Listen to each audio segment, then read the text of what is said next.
साथियों नमस्कार, स्वागत है आप सभी का आपके अपने इस YouTube चैनल विधिटेरिया में। मैं हूं एडवोकेट मंजित त्रिपाठी।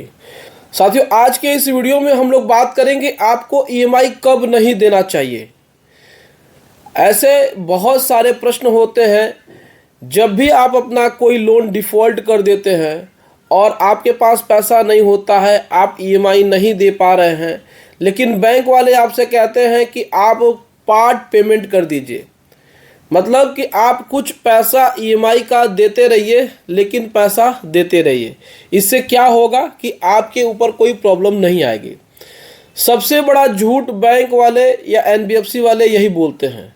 देखिए, आदमी फंस जाता है, आदमी के पास चॉइस नहीं होती है, ऑप्शन नहीं होता है।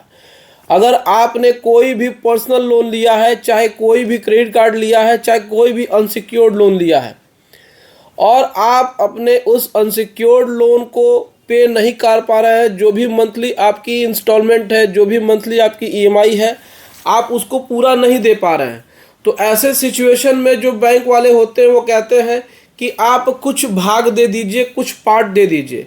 मान के चलिए, अगर हम लोग एग्जाम्पल लेते हैं, अगर आपकी 10,000 की EMI जाती है और आप उसको पे नहीं कर पा रहे हैं, तो बैंक वाले कहते हैं कि आप हमको 5,000 दे दीजिए, 6,000 दे दीजिए। तो आप लालच में आ जाते हैं कि अरे हमारी EMI 10,000 जाती है और बैंक वाले हमसे 5,000 मांग रहे हैं, तो हम 5,000 दे करके 5,000 बचा लेते हैं। लेकिन क्या ये 5,000 रुपये देने से आपकी समस्या का समाधान हो सकता है? देखिए, आपकी समस्या का समाधान 5,000 रुपये देने से भी नहीं होगा। इससे फ़ायदा बैंक को होगा, क्योंकि बैंक को उसका पैसा मिल रहा है, लेकिन वो आपकी EMI में कन्वर्ट नहीं हो रही है, या EMI के रूप में वो डिपॉजिट नहीं हो रही है। अब जब भी आप लोग लोन लेते हैं तो बैंक के सिस्टम में अपडेट हो जाता है, हर महीने 10,000 EMI के रूप में। जो भी EMI का इंस्टॉलमेंट है, जो भी अमाउंट है, सबका अलग अलग होता है लोन के हिसाब से।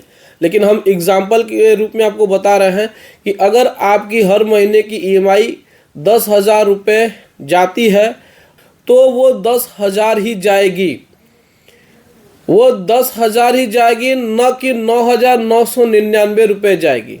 जब तक कि वो 10,000 रुपये नहीं होगा, तब तक उनके सिस्टम में अपडेट नहीं होगा। वो सॉफ्टवेयर लेगा ही नहीं लेगा, और स्टेटमेंट में वह नहीं शो करेगा।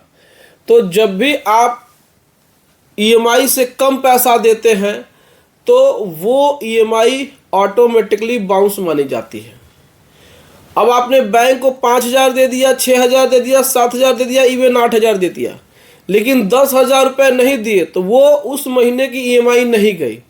बैंक पैसा लेकर के बैठ गया, हो सकता है उसको कुछ अलग तरीके से एडजस्टमेंट करे, लेकिन उस दिन या उस समय आपकी EMI जमा नहीं हुई, तो वो अगले महीने ड्यूज हो जाएगी। इसी तरीके से कर करके 2-3 बार जब बैंक आपसे ले लेगा पैसा, कम पैसा ले लेगा, पार्ट पेमेंट ले लेगा, तो फिर आपका अकाउंट NPA हो जाएगा। वो आपके NPA को भी नहीं बताएगा, आपसे पैसा लेता रहेगा और अचानक से आपको नोटिस भेज देगा। तो इसी बात को हम समझाने की कोशिश कर रहे हैं कि आपको कब EMI का पैसा पार्ट पेमेंट नहीं करना है। जब भी आपके पास पैसा नहीं है, पूरा पैसा नहीं है EMI देने का, तो आप पार्ट पेमेंट भी मत करिए। तो EMI में 1 रुपया भी मत दीजिए, क्योंकि जो 1 रुपया भी वो देंगे आप, वो आपका वेस्ट चला जाएगा। तो ऐसे सिचुएशन में अगर बैंक वाले, NBFC वाले, जहाँ से भी आपने लोन, अनसिक्योर्ड लोन लिया है, अगर उसका EMI नहीं जा पा रहा है, तो आप उसका पेमेंट मत करिए। आप कोशिश करिए कि जितनी भी EMI बाउंस हुई है, उन सबको इकट्ठा पे करके अकाउंट को रेगुलर कर लीजिए। रेगुलर करने का तरीका भी मैंने बहुत बार अपनी वीडियोस में बताया हुआ है। और नहीं तो सेटलमेंट की बात करिए। बीच का रास्ता मत अपनाइए कि ये जो पार्ट पेमेंट करने का जो सिस्टम चला हुआ है, और जो आप लोग लालच में आ जाते हैं कि पार्ट पेमेंट कर देंगे तो हमारा EMI काउंट हो जाएगा। तो आपकी EMI काउंट नहीं होती है, आपको धोखा दिया जाता है, आपके साथ फ्रॉड होता है। जब 2 से 3 से 4 से 5 बार आप लगातार इस प्रकार से पार्ट पेमेंट कर देंगे, तो बैंक वाले आपके अकाउंट को NPA कर देंगे, और फिर उस NPA की रिकवरी के लिए आपके पास लीगल नोटिस भेजेंगे। तो आप कोशिश करिए कि आप पार्ट पेमेंट मत करिए। पैसा है तो पैसा दे करके जितनी भी EMI बाउंस हुई है उसको आप पे करके, आप एक मुश्त पे करके उसमें एक मुश्त ही पे किया जाता है, अकाउंट को रेगुलर कर लीजिए। और नहीं तो सेटलमेंट की बात करिए, आपका अकाउंट सेटल हो जाएगा, उसके बाद आप NOC ले लीजिए। लेकिन ये पार्ट पेमेंट मत करिए। तो 1 रुपया भी आपको नहीं देना है EMI के रूप में, यदि आपके पास पैसा नहीं है तो साथियों, उम्मीद करते हैं कि ये वीडियो आपको पसंद आई होगी। वीडियो अच्छी लगी हो तो वीडियो को लाइक और चैनल को सब्सक्राइब जरूर करिएगा।